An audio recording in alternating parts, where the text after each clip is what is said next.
Hello everyone, সবাই কেমন আছে? আশা করি সবাই খুব ভালো আছে আর আমিও খুব ভালো আছি। রিয়া সঞ্জয় লাইফস্টাইলে তোমাদের অনেক ওয়েলকাম আর অনেক ভালোবাসা।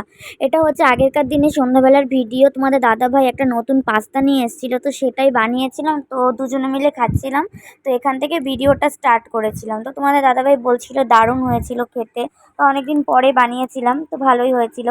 আর এটা হলো পরের দিন সকালবেলাকার ভিডিও। তো বাড়িতে ছিল হচ্ছে সত্যনারায়ণ পুজো। তো সেই কারণে হচ্ছে সকালবেলা বাসি কাজ টাজ ছেড়ে একদম পুজো টুজো করে তারপরে ঠাকুর মানে কাকিমণির সাথে সাথে একটু কাজ করব বলে চলে এসেছিলাম। তো এসে দেখি কাকিমণি সব জোগাড় করে উপরে নিয়ে চলে এসেছিলো, কিন্তু আমি এদিকে স্নান করে এদিকে চন্দনটাকে বেটে নিলাম।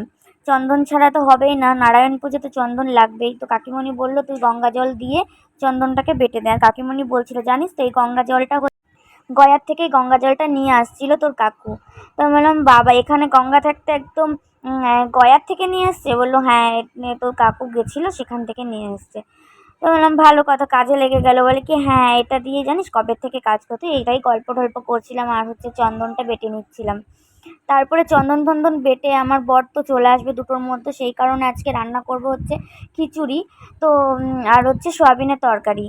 তো সেরকম নিরামিষ খাবো বলে কোনো কিছু ভাবিনি, তো আমিষভাবেই হচ্ছে সয়াবিনটা করব।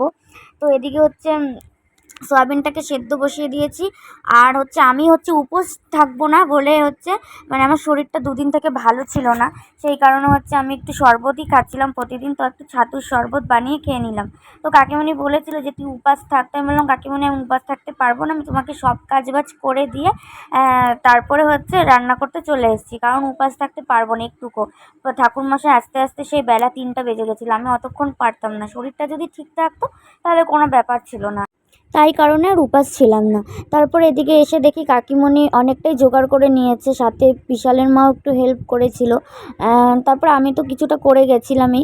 তো কাকিমণি এদিকে হচ্ছে বেলপাতাটা যজ্ঞে যেটা লাগবে হোম যজ্ঞে, সেই বেলপাতাটাকে বেছে নিচ্ছিল। তো কাকিমণি এদিকে এটা করে নিচ্ছিল, ওদিকে আমি বললাম যে চলো বাইরে হচ্ছে বাইরে কলা গাছের ওখানে তোমার হচ্ছে ঘট আর এদিকে মালাগুলোকে দিয়ে বাইরে টাঙিয়ে নিয়ে আসি। তো ভাই ওটাকে করছিল, তো কাকিমণি দেখিয়ে দেখিয়ে দিচ্ছিল। তো ভাই বুঝতে পারছিল না কোথায় দিবে, তো কতগুলো পাথর নিয়ে এসে দেওয়া হয়েছিল। আর এদিকে কিছুক্ষণ পর ব্রাহ্মণ চলে এসেছিলো। তো এদিকে ব্রাহ্মণ আসার পরে ব্রাহ্মণ যা মানে আমরা তো গুছিয়ে দিয়েছি, তাও ব্রাহ্মণ একটু নিজের মতো ঠিকঠাকভাবে গুছিয়ে নিয়েছিল। আর এদিকে ব্রাহ্মণ সিন্নিটা তৈরি করবে বলে সব কিছু রেডি করে নিচ্ছিল। সিন্নিটার কাকিমণি রেডি করে দেয়নি, ব্রাহ্মণ নিজেই করে নিয়েছে। তারপরে এদিকে হোমযজ্ঞ শুরু হয়ে গেছে। তো হোমযজ্ঞ দেখতে জানো তো আমার খুব ভালো লাগে। আমার মানে যখন যজ্ঞটা করেন আমি জানি না কেন একভাবে আমি তাকিয়ে থাকি। আমার এত ভালো লাগে হোমযজ্ঞটা, আর এতটা হাওয়া দিচ্ছিল কি সেই কারণে বারবার চারপাশ দিয়ে প্রচুর প্রবলেম হচ্ছিল। মানে প্রবলেম বলতে হাওয়াটা মানে চারোদিকে খোলা, তো দুপাশে জানলা, এদিকে মানে দোতলার হচ্ছে ছাদের ইয়েটাও খোলা, তো সেই কারণে খুব হাওয়া দিচ্ছিল। আর ব্রাহ্মণ হচ্ছে বলছিল যে কি করে মানে বন্ধ করলেও তো জানালা হবে না, তো অন্ধকার হয়ে যাবে, সেই কারণে জানালাও বন্ধ করতে পারছিলাম না। আর আগুনটা মানে একদম ইস্যু হয়ে যাচ্ছিল চারপাশ দিয়ে। তো কিছু করার নেই, এইভাবেই করতে হবে হাওয়ার মধ্যে। এদিকে আমরা সবাই মিলে বসে বসে হোমযজ্ঞ দেখছিলাম, সবাই ছিল বাড়ির প্রায়। আর হচ্ছে এদিকে হোমযজ্ঞ কমপ্লিট হয়ে গেল। তারপরে আমরা সবাই মিলে প্রসাদটাকে মানে ভাগ করে দিয়ে দিচ্ছিলাম সবাইকে। কাকিমণি বলল যে তোরা বেড়ে দে, আমি গিয়ে দিয়ে আসি। তো সেই কারণে আমরা প্রসাদটাকে বেড়ে দিচ্ছি, আর কাকিমণি গিয়ে গিয়ে দিয়ে এসেছে।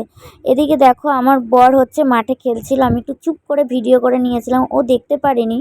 তো ও খুব সুন্দর ব্যাট বল খেলে, তো এখানে আসার পরে ও এখানেও খেলে। তো যাই হোক, ভিডিওটা এখানেই শেষ করলাম। কেমন লাগলো অবশ্যই